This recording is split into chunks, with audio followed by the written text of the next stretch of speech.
수년 전에 크리스마스 전날 밤 미국의 어느 작은 도시에서 일어난 일입니다. 거리마다 울려 퍼지는 크리스마스 캐롤송과 더불어 도시 전체는 축제 분위기로 술렁거렸고 사람들은 저마다 선물 꾸러미를 한 알음씩 안고 바삐 걷고 있었습니다. 그런데 그 해의 크리스마스에는 좀 색다른 프로그램이 마련되어 있었습니다. 즉 도시 사람들 모두가 시청 앞 광장에 모여 크리스마스 파티를 열기로 되어 있었던 것입니다. 특별히 시 당국에서는 이 잔치를 위해 대형 세트를 꾸며놓고 예수의 탄생 장면을 모형으로 설치해 놓았습니다. 시작 시간이 얼마 남지 않았을 때 한 시청 직원이 준비 상황을 다시 한번 점검해 보았습니다. 그런데 이게 웬일입니까? 말구유 속에 누워 있었던 아기 예수의 모형이 없어진 것입니다. 주위를 둘러보니 다른 것은 모두 그대로 있었습니다. 조셉과 마리아도 있었고 목자들과 동방 박사들도 다 그대로 있었습니다. 그런데 안타깝게도 아기 예수만 없어지고 만 것이었습니다. 누군가 장난삼아 가져간 것이었습니다. 생각도 못해 시당국에서는 라디오 방송을 통해 아기 예수를 찾는다는 방송을 수차례씩 내보냈습니다. 사과 말씀드립니다. 시민 여러분, 대단히 죄송합니다. 약속드린 크리스마스 파티 시간이 30분 연기되었습니다. 그리고 아기 예수를 찾습니다. 아기 예수가 어디 있는지를 아시는 분은 빨리 시청으로 연락 바랍니다. 시간은 자꾸 흘러가지만 그렇다고 아기 예수가 없는 파티를 계속할 수가 없었습니다. 그런데 몇 차례 방송을 보낸 지 30분이 지난 후에 모형 세트 구석에 아기 예수가 놓여 있지 않은 것입니까? 누군가가 뒤늦게 갖다 놓은 것입니다. 그제서야 아기 예수가 말구 위에 눕혀지고 파티가 시작되었습니다. 비록 이 사건은 이렇게 막을 내리고 말았지만 우리에게 중요한 교훈을 남겨주는 사건이었습니다. 그것은 아기 예수가 없는 파티의 의미를 찾을 수 없었다라는 것입니다. 그것과 마찬가지로 비록 파티라도 아기 예수가 없으면 의미가 없습니다. 그러나 실제적으로 우리의 성탄절에 만약에 아기 예수가 없더라면 이 성탄절의 의미가 무엇이겠습니까? 예수님을 모시지 않는 성탄절은 참 기쁨이었고 참 의미가 없다라는 것을 우리에게 말씀해 주시는 귀중한 교훈을 주는 사건이라고 볼 수 있겠습니다. 자, 오늘 읽은 본문 말씀 1장 마태복음 1장 18절에서 25절까지의 말씀 중에 보면 아기 예수의 탄생 이야기가 기록되어 있습니다. 자, 여러분, 이 아기 예수의 탄생 얘기 속에서 하나님 아버지께서 우리에게 들려주시고자 하는 핵심 메시지가 과연 무엇일까요? 가장 중심이 되는 그 메시지가 무엇일까요? 이것에 대해서 세 가지 이 시간 찾아보는 시간을 갖도록 하시겠습니다.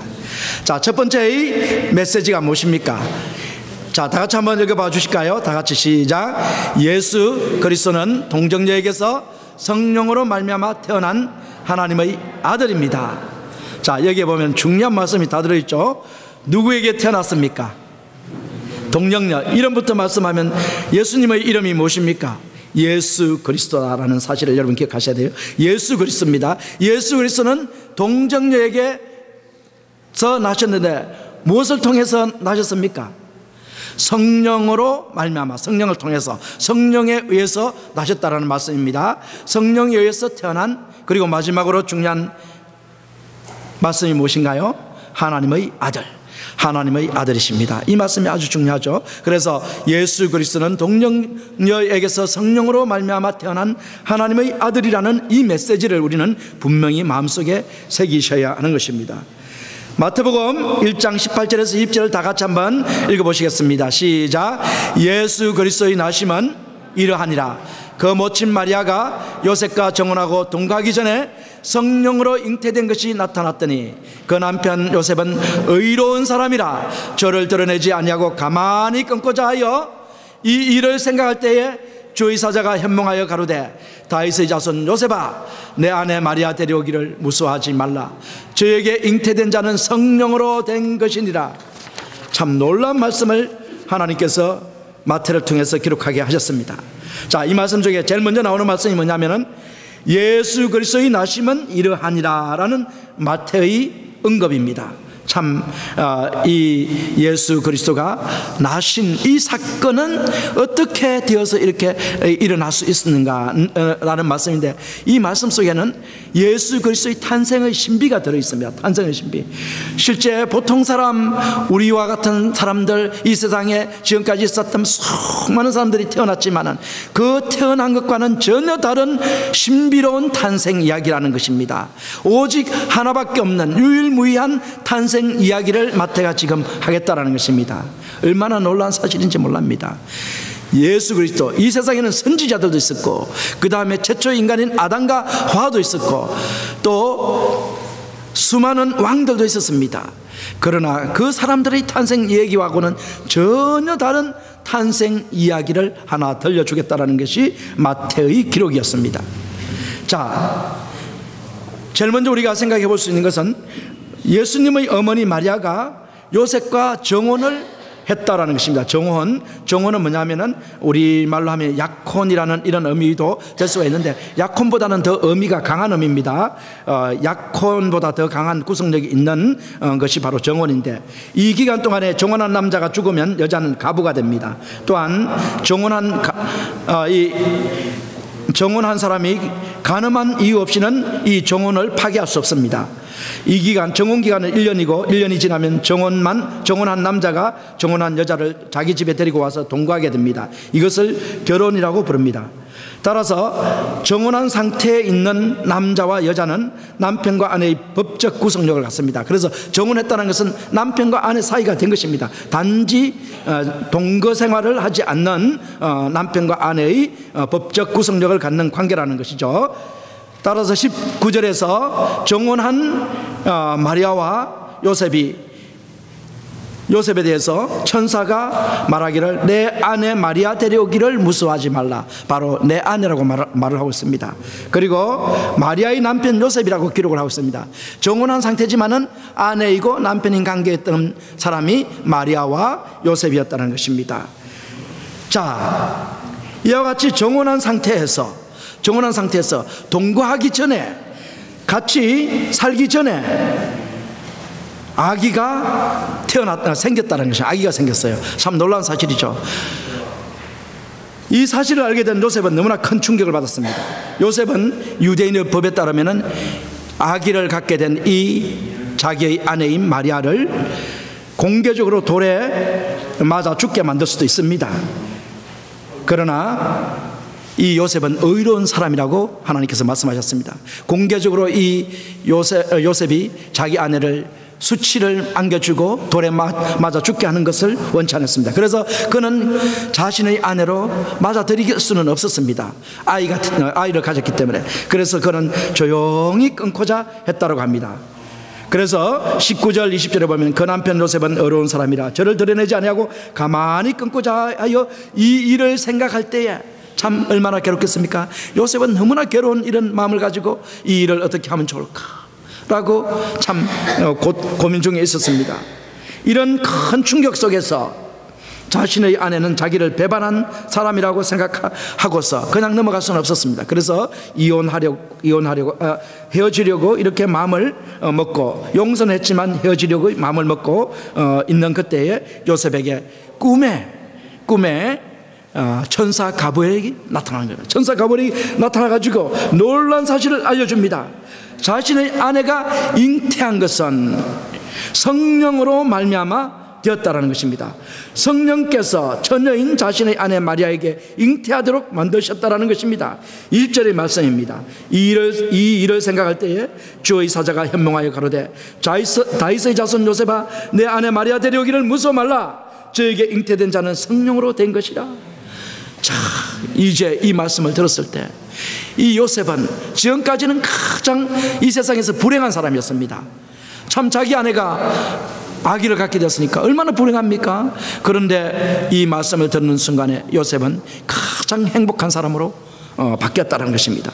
왜냐하면 자신의 아내를 하나님께서 선택하셔서 주의 모친이 되도록 만드셨다는 것입니다. 이것만큼 큰 축복이 어디 있겠습니까? 주의 모친이 된 자기 아내, 이 요셉은 그때는 이 간격을 이루 말할 수 없었을 것입니다. 자, 이 말씀을 통해서 우리가 이 사건을 통해서 두 가지를 분명히 기억을 하셔야 되는 것입니다. 이 두 가지 사건을 기억해야 하는데, 성령에 의한 그리스도의 탄생은 두 가지 사실을 충족시켜 준다는데, 한 가지는 뭐냐면은 정혼한 상태에서 동거하기 전에 탄생한 이 사건을 통해서 이 요셉의 법적인 이 지위를 예수님이 차지하게 되었다는 것입니다. 요셉의 법적인 지위가 뭐냐면 다윗의 후손입니다. 다윗 왕가의 후손을 이어받는 이런 혈통이 바로 요셉이었는데, 이 요셉의 이 가문에서 예수님이 태어나셨답니다. 그래서 예수님이 다윗의 후손이 되는 것입니다. 이 놀라운 축복이죠. 이 다윗의 후손이 바로 뭐냐면은 다윗의 왕국, 영적인 다윗의 왕국을 세우도록 하나님께서 말씀으로 선지자들에게 말씀을 해주셨습니다. 내 후손이 장차 너희 나라를 세워서 영원히 통치할 것이다 라고 말씀해 주십니다. 이 후손이 바로 누구냐면 예수님이시라는 것입니다. 다윗의 후손으로 오신 예수님을 나타내기 위해서 바로 하나님께서 이 법적인 아버지 요셉을 선택하신 것입니다. 자, 두 번째 우리가 생각해야 하는 것은 뭐냐면은 이 예수님은 바로 요셉의 이 혈육으로 말미암아 태어나는 것이 아니라 성령으로 말미암아 하나님의 능력으로 말미암아 하나님께서 친히 마리아에게 임신하게 만드셨다는 것입니다. 그래서 결국은 예수님은 누구십니까? 하나님의 아들이신 것입니다. 여러분 믿으십니까? 예수님은 하나님의 아들이셔요. 마리아에게 태어났고 아버지가 요셉이지만은 실제적으로 아버지는 하나님이신 것입니다. 성령께서 예수님을 탄생시키신 것입니다. 이것이 바로 동정녀 탄생이에요. 그래서 동정녀에게서 처녀의 몸에서 아기가 태어났다는 것입니다. 이게 놀란 우리에게는 복된 소식이라는 것입니다. 그렇기 때문에 이 동정녀 탄생을 통해서 태어난 이 아기는 바로 그리스도가 되시며 또 하나님의 아들이 되신다는 것을 하나님께서 우리에게 말씀해 주시는 것입니다. 힌두교의 본산인 인도에 젊은 선교사가 파송되어 복음을 전하게 되었습니다. 선교사는 그곳에서 생활하던 중에 힌두교 성녀 한 사람을 알게 되어 가까이 지내며 서로의 생각을 교환하며 토론을 벌이기도 했습니다. 하루는 이 두 사람이 이야기를 나누며 길을 걷고 있던 중에 선교사가 개미굴을 건드려 본의 아니게 많은 개미를 죽이게 되었습니다. 이를 본 성녀가 깜짝 놀라 무슨 큰일이라도 일어난 것처럼 말합니다. 아니, 이 일을 어쩌다가 이렇게 많은 생명을 죽였어. 참으로 답답합니다. 이 가운데는 우리 조상이 있는지도 모르는데. 그 성녀는 영혼 불멸 사상과 윤회 사상에 깊이 물들어 있었기 때문에 이런 말을 했습니다. 상황이 이렇게 되자 선교사는 어쩔 줄 몰라하며 그 해결책을 물었습니다. 어떻게 하죠? 저는 모르고 저지른 실수인데 어떻게 죽은 개미들에게 사과할 수 있을까요? 성녀는 말없이 개미굴만 바라보다가 입을 열었습니다. 한 가지 방법이 있습니다. 그것은 바로 당신이 죽어서 개미가 돼서 개미들 속에서 살면 되겠습니다. 이 말을 들은 선교사는 의안이 벙벙하다가 한 가지 지혜로운 생각이 떠올랐습니다. 맞는 말입니다. 제가 개미가 되어야 개미와 이야기를 나눌 수 있지 않겠습니까? 마찬가지로 하나님이신 예수님께서 우리와 같이 육신의 몸을 입고 이 땅에 오셔서 우리와 같이 이야기를 나누기를 원하셨던 것입니다.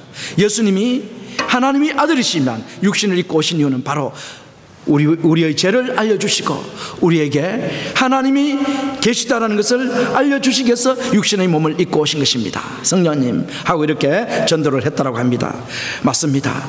바로 예수님은 우리와 같은 몸을 입고 이 땅에 오신 하나님의 아들이시며, 다시 말씀드려서 예수님은 하나님이십니다. 태초에 말씀이 계시니라. 이 말씀이 하나님과 함께 계셨으며 이 말씀이 곧 하나님이시라. 여러분 믿으십니까? 예수님이 하나님이십니다.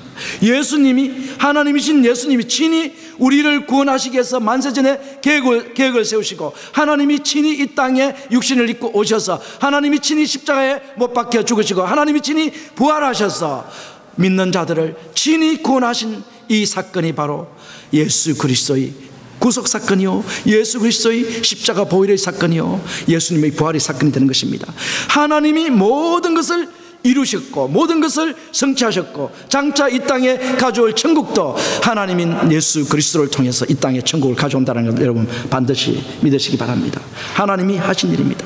하나님이 이 땅에 동정녀의 몸을 입고 오신 이 사건, 이것이 바로 성탄절의 핵심 메시지라는 것을 여러분들 분명히 기억하시기 바랍니다. 두 번째 메시지가 있습니다. 두 번째 메시지를 다 같이 읽어봐 주시겠습니다. 시작. 예수 그리스도는 자기 백성을 저희 죄로부터 구원하시는 하나님의 아들이십니다. 예수 그리스도는 누구시라고요?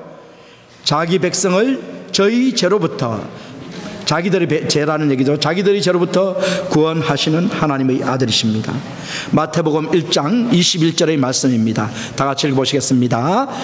아들을 낳으리니 예수라 하라. 이는 그가 자기 백성을 저희 죄에서 구원할 자이심이라 하니라. 자, 아들을 낳으리니, 이 놀라운 말씀입니다. 이 아들이라는 이 말씀 속에 누구의 아들이라는 말씀입니까? 하나님의 아들. 내 아들을 낳으리니, 하나님께서 이렇게 말씀합니다. 아들을 낳으리니.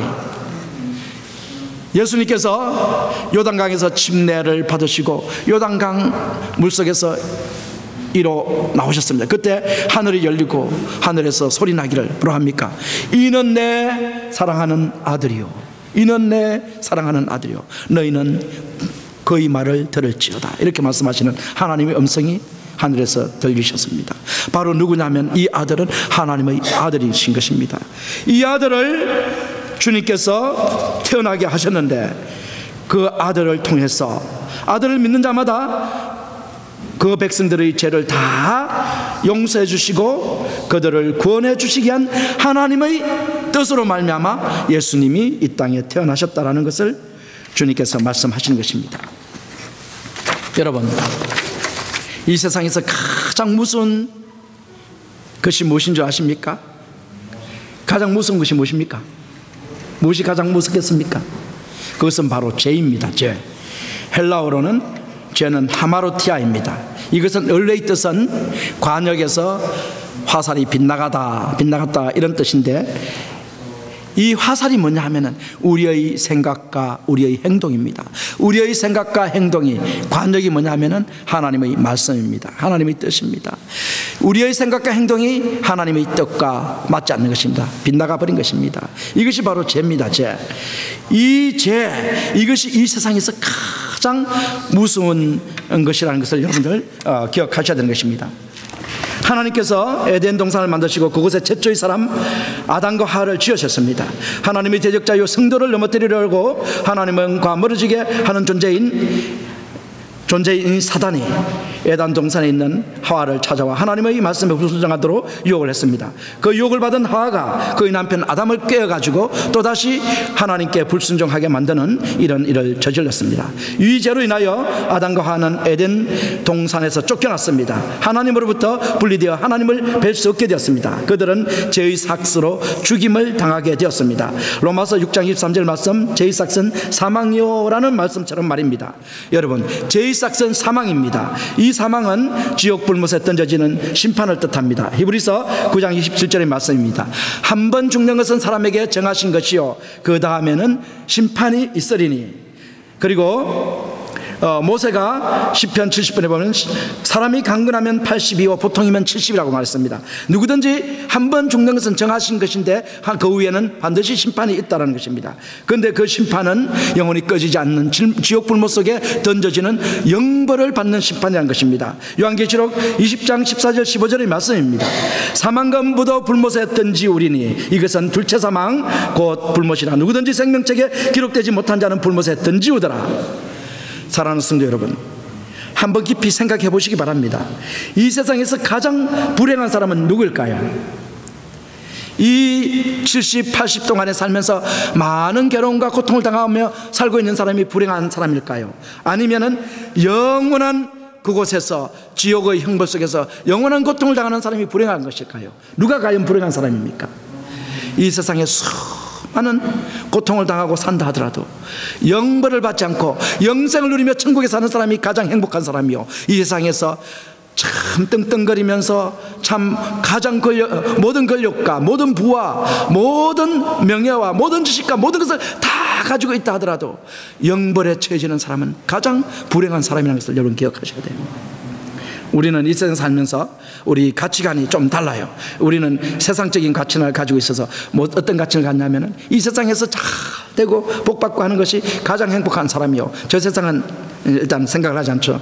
이게 세상적인 가치관입니다. 그러나 우리가 진짜 하나님의 가치관을 가진다면 하나님께서 원하시는 그런 삶은 어떤 삶이냐, 이 세상에 고통이 되고 어려운 삶이 된다 하더라도 저 천국에 영생의 상이 있는, 생명의 면류관이 있는 이 삶이야말로 가장 값진 삶이요, 가장 보람된 삶이요, 가장 존귀한 삶이 되는 것입니다. 가장 행복한 삶이 되는 것입니다.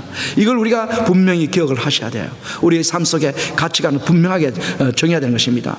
우리는 요즘 그런 말을 하지 않습니까?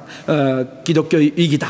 그래서 어떤 사람들이 우리 한국의 기독교가 참 지금 부흥을 했는데 조만간에 기독교가 유럽처럼 이렇게 존폐위기를 맞이할 수도 있다라는 이런 평가를 내고 있고, 또 어떤 사람들은 우리 한국 교회는 참 장래가 밝다 이렇게 평가를 내시는 분들도 있습니다. 과연 어느 것이 맞을지 그거는 하나님만 아시는 것이죠. 그러나 첫 번째 그 평가는 무엇을 가지고 말씀하는 것이냐면은 이 우리 그리스도인들이 모든 가치관이 이 세상의 가치관을 따라서 살아간다는 것입니다. 그렇기 때문에 세상이나 기독교나 교회나 차이가 없더라면 교회가 존재할 이유가 없어지는 것입니다. 하나님께서는 촛대를 옮겨버리시는 것입니다. 교회가 교회답지 않으면. 그렇기 때문에 이런 평가를 했다라고 저는 생각을 해봤는데, 참 우리의 삶의 가치는 가장 행복한 사람과 가장 불행한 사람의 차이는 어디에 있는 것이냐, 영벌을 받게 되는가 영생을 얻게 되는가, 여기에서 결정이 난다는 것입니다. 이것을 아신다면 행복의 가치의 기준을 달리 이제 정하셔야 될 것입니다. 자, 그래서 로마서 8장 18절에서 사도 바울이 한 말씀입니다. 생각건대 현재의 고난은 장차 우리에게 나타날 영광과 좋게 비교할 수 없도다. 자, 그러면 누가 지옥의 형벌을 받게 됩니까? 바로 죄인들입니다. 따라서 제가 우리를 가장 불행하게 만드는 것입니다.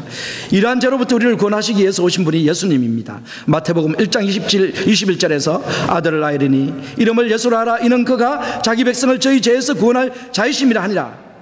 사랑하는 성도 여러분, 기억하시기 바랍니다. 예수 이름을 기억하시기 바랍니다. 나를 죄로부터 구원하신 주님, 나를 사단의 권세로부터 구원하신 주님, 나를 사망으로부터 구원하신 주님, 나를 지옥의 형벌로부터 구원하신 주님, 나에게 영생을 주시는 주님, 나를 천국으로 인도하시는 주님, 나를 하나님의 자녀가 되게 하신 주님, 나에게 부활의 소망을 주신 주님, 나를 죄 용서받게 하신 주님, 나 대신 십자가에서 죽임당하신 하나님의 어린 양이신 주님. 여러분, 하나님의 어린 양 예수 이름을 기억하시기 바랍니다. 로마서 3장 5절에서 8절의 말씀입니다. 다 같이 한번 읽어보실까요? 시작. 이를 아니할지라도 경건치 아니한 자를 어렵다 하시는 이를 믿는 자에게는 그의 믿음을 의로 여기시나니 이란 것이 없이 하나님께 의로 여기심을 받는 사람의 행복에 대하여 다윗이 말한 바, 그 불법을 사하심을 받고 그 죄를 가리우심을 받는 자는 복이 있고 주께서 그 죄를 인정치 아니하실 사람은 복이 있도다 한것 같으니라. 자, 행복, 참 이 복, 블레싱입니다. 블레스터 도저 이렇게 나오는데, 복 받은 사람들은 과연 누구인가, 행복한 사람들은 과연 누구인가, 사도 바울이 로마서에 기록한 말씀인데, 그 사람은 누구냐면 일을 하지 아니할지라도 경건치 아니한 자를 의롭다 하시는 이를 믿는 자에게는 그의 믿음을 의로 여기심을 받는 그 하나님을 믿는 사람들, 그리고 일한 것이 없이 하나님께 죄로 여기심을 이러한 것이 없이 하나님께 의로 여기심을 받는 사람들, 아무 공로 없이 어렵다고 여기심을 받는 사람들, 이런 말씀이죠. 그래서 다윗이 그 행복에 대해서 말했는데, 불법을 사하심을 받고 그 죄를 가리우심을 받는 자는 복이 있고 주께서 그 죄를 인정치 아니할 사람은 복이 있도다 한 것 같으니라. 주님께서 우리가 아무리 많은 죄를 짓고 못해서 아무리 죄를 우리가 가지고 태어났다 하더라도 주님께서 그 죄를 인정하지 않고 너는 죄가 없다라고 말씀해 주시는 그 사람이 가장 행복한 사람이다라고 다윗이 고백한 것입니다. 여러분 믿으시기 바랍니다. 믿으시기 바랍니다. 행복은 바로 이렇게 정의가 할 수 있는 게 행복의 정의를 우리가 분명하게 기억하셔야 돼요. 우리는 복과 행복의 정의를 잘못 정의하는 경우가 참 많습니다. 행복의 정의는 분명하게 정의가 되는 것입니다. 자, 이 일을 위해서 누가 오신 것입니까? 예수님이 이 세상에 오셨다는 것입니다. 태어나셨다는 것입니다. 한 아기가 태어났으니, 하나님께서 말씀하시죠. 내 아들이 태어났으니 자기 백성을 그들의 죄로부터 구원하시기 위해서 나의 아들이 태어났도다, 이렇게 주님께서 말씀해 주시는 것입니다. 유대인들에게는 중요한 진리를 가르치기에 우화적인 이야기를 담아놓은 책이 있습니다. 이 책 속에는 하나님께서 우주를 창조하시기 직전에 먼저 천사들을 창조하시고 그 천사들과 대화를 나누는 내용이 있습니다.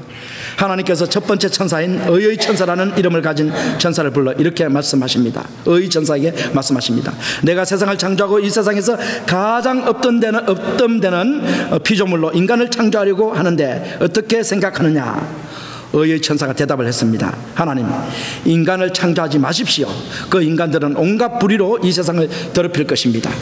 하나님께서 두 번째 천사인 거룩의 천사라는 이름을 가진 천사에게 똑같은 질문을 했습니다. 거룩의 천사는 이렇게 대답을 합니다. 하나님, 인간을 창조하셔서는 안 됩니다. 인간들은 이 세상을 더러움으로 가득 채워놓고 말 것입니다. 하나님께서는 세 번째 천사인 빛의 천사를 불러 또다시 질문을 했습니다. 빛의 천사는 하나님, 절대로 인간을 창조해서는 안 됩니다. 인간들은 이 세상을 어둠으로 가득 채워 놓을 것입니다. 하나님께서 네 번째 천사인 긍휼의 천사를 불러서 또다시 질문을 했습니다. 내가 인간을 창조하려고 하는데 그대는 어떻게 생각하느냐? 긍휼의 천사는 다른 천사와는 전혀 다르게 대답을 했습니다. 하나님, 인간을 창조하셔야 합니다. 하나님께서 인간을 창조하시면 이 세상은 불의하고 더러워지고 어둠에 잠길지도 모릅니다. 그러나 하나님, 이 불의와 더러움과 어둠 속에 있는 인간들에게 저는 기어이 그들을 사랑하시는 하나님의 사랑을 이야기할 것입니다. 그리고 그들이 새로워지고 하나님께서 기대하시는 사람들이 되도록 그들을 하나님 앞으로 인도할 것입니다. 하나님께서는 우리를 사랑과 긍휼로 돌보시며 아직 우리를 포기하지 않으셨습니다. 우리가 어떤 죄 속에 있다 하더라도 긍휼과 사랑으로 우리를 구원하시기 위해서 그의 아들을 이 세상에 육신을 입혀 보내셨다는 사실을 우리는 늘 기억해야 할 것입니다. 사랑하는 성도 여러분, 모델 예수보다 구주 예수가 먼저라는 사실을 기억하시기 바랍니다. 영국의 옥스퍼드와 캠브리지에서 학생들을 가르치고 금세기의 위대한 크리스찬인 한 사람이었던 C.S. 루이스가 캠브리지 채플에서 한 번은 설교를 하면서 예수의 구주 되심이라는 제목으로 설교를 했습니다. 설교가 끝난 뒤에 한 학생이 C.S. 루이스 교수에게 이렇게 말했습니다. 만약 오늘 선생님께서 예수는 위대한 본받아야 할 스승이라고 말했다면 우리들은 많은 감동을 받고 박수갈채를 보냈을 것입니다. 그런데 선생님께서는 예수는 구세주라고 캐캐묵은 기독교 진리를 우리들에게 말씀했기 때문에 우리는 아무 반응도 보여주지 않았습니다. 이때 C.S. 루이스는 그 청년에게 이런 반문을 했다고 합니다. 이제는 예수가 정말로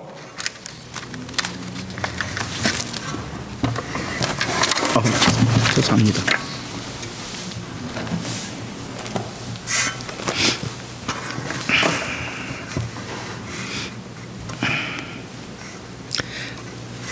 자네는 예수가 정말로 완벽한 모델이라고 생각하는가? 그럼요. 당연히 그렇게 생각하지요. 그러면 이 완벽한 모델이신 예수를 따라가는 것이 중요한 삶이라고 믿는가? 그렇지요. 그렇다면 자네에게 묻겠네. 자네는 완벽한 도덕적 모델이신 예수를 자네가 완전히 따라갈 수 있다고 생각하나?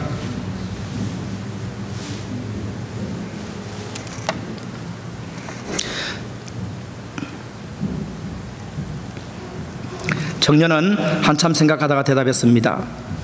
완전하게 따라갈 수 있겠지요? 없겠지요? 그러면 자네도 도덕적 실패를 인정하는군. 그렇다면 자네의 삶은 실수가 있었다고, 죄가 있었다고 인정하는 것이 아닌가? 인정하지요. 그렇다면 자네에게 필요한 것은 도대체 모델로서의 예수가 아니라네. 자네의 도덕적 실패와 죄에서부터 자네를 구원하신 구주 예수 모델이 자네에게는 필요하다네.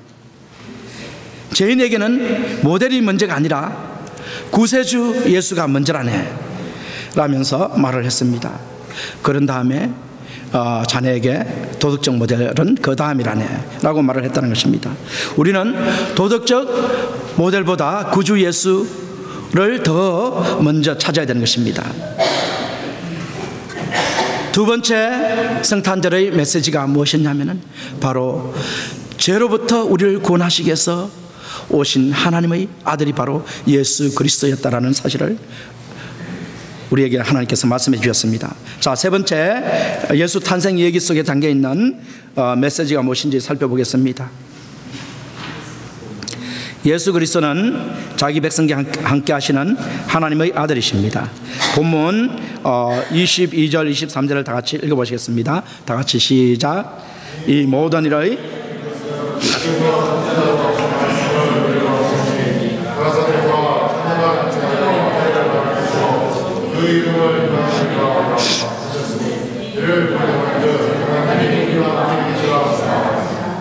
자, 이 말씀은 이사야 선지자를 통해서 하나님께서 처녀를 통해서 하나님의 아들의 탄생을 예언하신 말씀이죠. 이사야 7장 14절의 말씀입니다. 그러므로 주께서 친히 징조로 너에게 주실 것이라. 보라, 처녀가 잉태하여 아들을 낳을 것이요 그 이름을 임마누엘이라 하라. 이 예언의 말씀과 관련된 예언의 말씀이 이사야서 9장 6절의 말씀입니다. 9장 6절을 다 같이 한번 읽어보시겠습니다. 시작. 이는 한 아기가 우리에게 낳고 한 아들을 우리에게 주신 바 되었는데 그 어깨에는 정사를 메었고 이 그 이름은 기묘자라 모사라 전능하신 하나님이라 영존하시는 아버지라 평강의 왕이라 할 것이요. 자, 이 말씀 속에는 참 너무나 놀라운 말씀입니다. 한 아기가 우리에게 낳았다는 것이 이게 바로 뭐냐면은 아까 마태복음 1장 21절에서 아들을 낳으리니 이 말씀입니다. 한 아기가 우리에게 태어났는데 그 아들이 누구냐 하면은 너무나 놀라운 말씀이죠. 정사를 메었다는 것은 이스라엘의 왕이라는 것이다. 이 하나님의 나라 왕국을 다스리는 왕이라는 말씀이고 그 이름은 기묘자, 모사, 그리고 전능하신 하나님이라는 거예요. 하나님. 이 아기가 바로 하나님입니다. 전능하신 하나님, 영존하시는 아버지입니다. 우리가 아버지라고 부르는 하나님 아버지, 그리고 평강의 왕. 이 아들이 바로 이와 같이 전능하신 하나님이시요 영존하시는 아버지시요 평강의 왕이신 아들이 우리에게 낳았다는 것입니다. 이게 놀라운 메시지죠. 이런 메시지를 우리에게 하나님께서 주시기 위해서 오늘 말씀 주신 것입니다. 처녀가 아들을 낳을 것이라는 예언이 참 놀랍습니다. 이성적으로는 이해할 수가 없는 말씀입니다. 어떻게 처녀가 아들을 낳을 수 있겠습니까? 도저히 상식으로는 통하지 않는 이야기입니다. 믿음의 사람들도 하나님의 능력을 믿지 못해 의심한 사람들을 우리는 많이 알고 있습니다. 그 대표적인 이 인물이 누구입니까? 사라죠. 사라가, 아브라함의 아내 사라가 자신이 나이가 90인데 자신이 임신해서 아들을 낳을 것이라는 주의 사자의 말에 대해서 비웃었죠. 뒤에서. 또 침례 요한의 아버지 사가라는 천사 가브리엘이 아들을 낳을 것이라고 알려주었는데 그랬더니 사가라는 누가복음 1장 18절처럼 내가 이것을 어떻게 알리오? 내가 늙고 안 해도 나이 많으니이다 라고 대답을 했습니다. 자신이 아들을 낳을 것이라는 천사의 말에 대해서 그 말은 자신과 상관이 없는 것이고 나는 도무지 그 말을 믿을 수 없다라고 사가라, 바로 침례 요한의 아버지가 그렇게 대답을 했습니다. 그 벌로서 아들을 낳을 때까지 앞을 보지 못하게 되었죠. 아들을 낳고 나서 눈이 뜨이게 되는 이 놀라운 사건이 누가복음 1장에 보면은 기록이 되어 있습니다. 또 하나님의 사자 가브리엘이 주의 모친 마리아에게 나타나는데 마리아도 믿음이 좋은 사람입니다. 아주 의로운 딸입니다. 이런 처녀도 하나님의 능력을 불신한 내용이 기록이 됐습니다. 누가복음 1장 30절 33절에 보면 천사가 일러 가로되 마리아여 무슨 말라 내가 하나님의 은혜를 입었나니라. 보라 내가 수태하여 아들을 낳으리니 그 이름을 예수라 하라. 저가 큰 자가 되고 지극히 높으신 너희 아들이라 일컬을 것이요 주 하나님께서 그 조상 다윗의 일을 저에게 주시리니 영원히 야곱의 집에 왕노릇 하실 것이며 그 나라가 무궁하리라. 비록 신실하고 믿음이 좋은 처녀였지만 천사를 통해서 하나님께서 그녀에게 말씀해 주신 너희 몸을 빌려서 내가 나의 아들을 낳게 하겠다라는 이 말씀을 도무지 받아들일 수가 없습니다. 나는 처녀인데 어떻게 내게 그런 일이 일어날 수 있으리까 이렇게 반문을 합니다. 그때 천사 가브리엘이 또다시 하나님의 능력을 말씀합니다. 누가복음 1장 36절 37절입니다. 보라 내 친족 엘리사벳도 늙어서 아들을 배었느니라. 본래 수태하지 못한다 하던 이가 이미 6달이 되었나니 대저 하나님의 말씀은 능치 못하심이 없느니라. 하나님의 말씀은 능치 못하심이 없기 때문에 너희 친족인 엘리사벳도 그 늙어가지고 아들을 수태했고 잉태했고 그렇다면 너도 처녀지만은 하나님께서 너에게 임하셔서 너에게 아들을 낳게 할 수가 있다는 것입니다. 그때 이 마리아는 자기의 믿음 없는 걸 회개하고 주의 뜻이 이루어질지어다 라고 고백하는 그런 내용을 대답을 한 것을 우리는 기억할 수 있습니다. 그런데 더욱 놀라운 사실은 아까 읽었듯이 이 처녀를 통해서 태어난 아들이 전능하신 하나님이요 영전하시는 아버지라 평강의 왕이시라는 예언이 놀라운 말씀이고, 이 예언의 말씀대로 예수 그리스도가 나셔서 바로 하나님이 그 처녀의 몸을 빌려서 나셔서 바로 우리와 함께 하시는 하나님이 되셨다는 것이 세 번째 메시지입니다. 임마누엘을 하나님이 되기 위해서 아들을 하나님께서 우리에게 주셨다는 것입니다. 자, 하나님의 아들 예수님의 이름이 임마누엘입니다. 임마누엘 뜻이 무엇인가 하면 제가 풀어서 써놓았습니다. 임마누엘, 이렇게 세 뜻이 함께 붙어 있는 것인데, 함께 우리 하나님이죠. 하나님이 우리와 함께 하신다라는 뜻이 바로 임마누엘입니다. 이 하나님 되시기 위해서 예수님이 우리에게 오셨다. 예수님은 하나님이시고 예수님을 믿는 자는, 영접하는 자는 하나님이 그와 함께 하시는 것입니다. 우리 마음속에 성령이 계시고 성령이 우리를 늘 인도하고 계시죠. 우리 속에 거하는 성령으로 인하여 우리는 성령님, 하나님을 모시고 살아가는 거룩한 하나님의 성전이고, 우리는 바로 놀라운 주님과 동행하는 그런 삶을 지금 살아가고 있는 것입니다. 이런 삶을 살도록 하기 위해서 하나님께서 우리에게 누구를 보내주셨냐면 예수님을 이 땅에 보내주셨다는 것입니다. 그래서 요한복음 14장 16절에 보면 내가 아버지께 구하겠으니 그가 또 다른 보혜사를 너희에게 주사 영원토록 너희와 함께 있게 하시리니. 자, 오늘 우리가 성탄에 담겨있는 세 가지 메시지를 들었습니다. 그 첫 번째가 무엇이었습니까? 예수 그리스도가 누구시라고요? 성령으로 말미암아 동정녀에게서 태어나신 하나님의 아들이시요. 두 번째는 뭐라고 했습니까?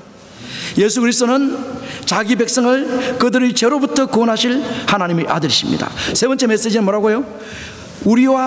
예수 그리스도는 우리와 함께 하시는 하나님의 아들이시다라는 것이 바로 세 번째의 메시지입니다. 여러분, 우리를 찾아오시는 하나님을 피할 길이 없다라는 사실을 믿으시기를 주님의 이름으로 축원합니다. 어떤 목사님께서 간증을 하신 이야기입니다. 그 목사님께서 수년 전에 새생활 세미나를 인도하셨습니다. 사흘째 되는 저녁에는 도덕적인 자유에 대한 강의를 해서 제가 얼마나 무서운 것이며 인간과 인간, 하나님과 인간 사이의 화목에 대한 중요성을 설교했습니다. 그때 집을 가출한 한 자매가 목사님의 설교를 듣게 되었는데, 여러 해 동안 자기 부모를 원망하며 멋대로 인생을 살았던 자매였습니다.